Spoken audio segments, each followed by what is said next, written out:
But one thing that seems to be happening that I think is quite important is that the supply the of physical silver in the COMEX warehouses is dwindling, and it's at record lows. I think 155 million ounces. And what you need to understand is that the COMEX itself doesn't have like a warehouse. They just have they just say, oh, this warehouse owned by JP Morgan or whoever, that is qualifies as a COMEX warehouse.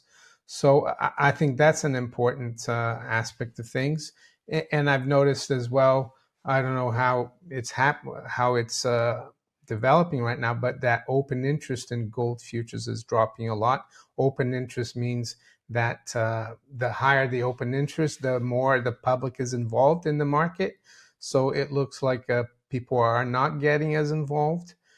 So yeah, and I've seen recently as well that the SLV, which is the ETFs for silver, I think it was last week and today as well, you can't borrow shares from the SLV. And why would you want to do that? Well, I think the bullion banks, they did that with PSLV a few months ago, if you remember. If you remember it, they were borrowing the shares to sell the SLV to keep the net holdings of SLV like neutral, because there are a lot of people buying PSLV, excuse me, and the trust had to buy physical. So if the swap dealers or bullion banks were able to borrow PSLV and sell it, it neutralized that increase, so they didn't have to buy physical. So they're trying now, I think, with the SLV, but the problem is they can't borrow. The lease rates for SLV shares has gone through the roof. And I think that squeeze in silver is going to continue. And today, as we speak, gold is tested 3,400 again in the spot, and we're close to 39 again as well in spot silver. Yeah, I mean, I follow that guy on X. I've communicated with him, and yes, I'm sure others will follow. I think he was the founder of a tech company and did really well, and he sold his shares or the company. So yeah, I think that would be yeah, that will happen, I think. And back in the 70s and 80s, the Hunt brothers were the main guys who went into physical silver. They started actually buying futures in the early 70s and taking delivery in the early 70s. And I suspect it's because when Nixon closed the gold window in 71, they knew what was coming in terms of inflation, but they couldn't buy gold, so they started with silver. But then they got over their heads a little bit, and the regulators and the Fed came after them. But when you have dozens of small, not small, of course, they're billionaires, but dozens of people with a lot of wealth, and maybe half of them start buying silver like that, it could make a huge difference. And I agree with Andy Schechtman. I've been telling people ever since I started following gold when I bought my first Krugerrands in '02, I noticed that the markets behaved in a funny fashion, like they did the same thing at, at a certain time every day, which is unusual for markets.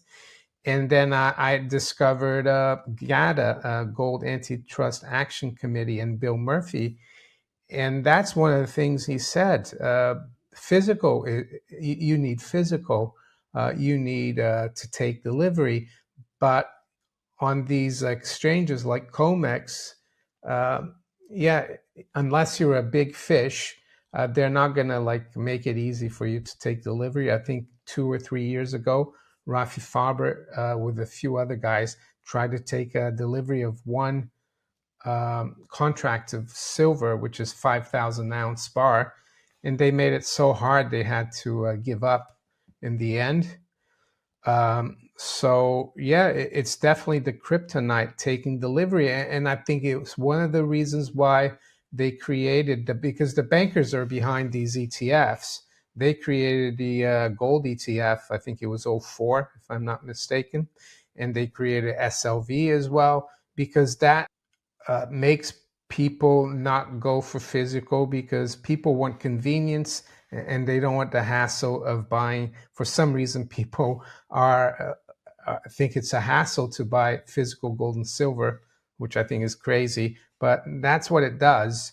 And I saw that today on X, someone came out that a company in Japan called Tanaka Precious Metals, they had a program where you could buy physical silver, I think, and keep it in their vaults. And now they're saying that as of December, or like when the program ends, you're going to get your cash settlement, not physical. So it's really difficult to trust all these ETFs and things like that. But in terms of manipulation, you're saying about the manipulation of gold and silver, some people might say, well, if they've been manipulating it, how come the price is going so much higher? And my retort, or my answer to that, is that they try to keep the public scared of going into gold and silver, because sometimes they come in and they smash the price, and they create a lot of volatility. And I don't know if you've seen this, Jesse. Back in the 70s, there was communication between the London bullion dealers and the US Treasury, and also the State Department, about the coming legalization of gold on January 1st, 1975. And one of the dealers in London said, yes, the creation of a futures market should help keep Americans away from hoarding physical gold, because it's going to create a lot of volatility, and the futures market is going to dwarf the physical market. So that's how they do it. But yeah, I think people are waking up to the fact that the only real way to own gold and silver is to buy the real thing. And I think the billionaire there, Mr. Bateman, is an example of that. Yeah, silver, I guess the reason why I said that is because the last time, two times, well, the only two times silver went to around $50, back in the late 70s, early 80s, we saw almost a breakdown of the dollar system. We saw the US Treasury issuing bonds in Deutschmark and Swiss francs. They were called the Carter bonds.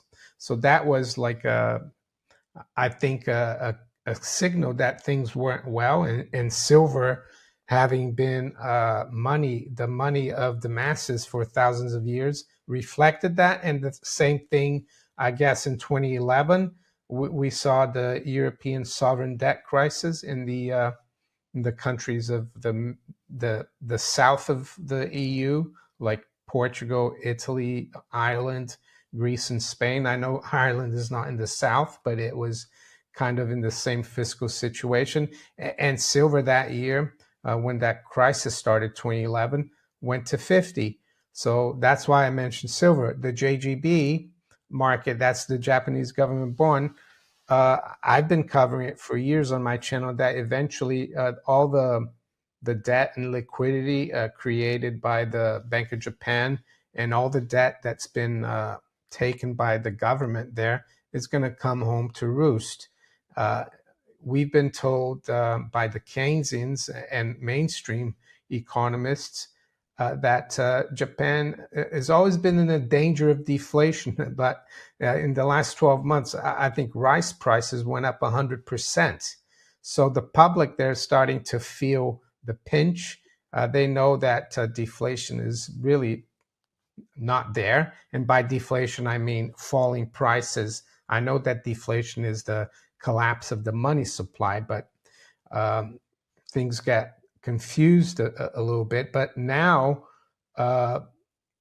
in Japan, the long-term yields for JGBs are spiking massively, and they could spike even more starting this week, because we had an election this past weekend in Japan, and the government lost its majority in the upper house, and that's quite serious because the opposition, they want more fiscal stimulus, they want more tax cuts, and the Ministry of Finance and the Bank of Japan, they're trying to rein in all the this money printing and liquidity.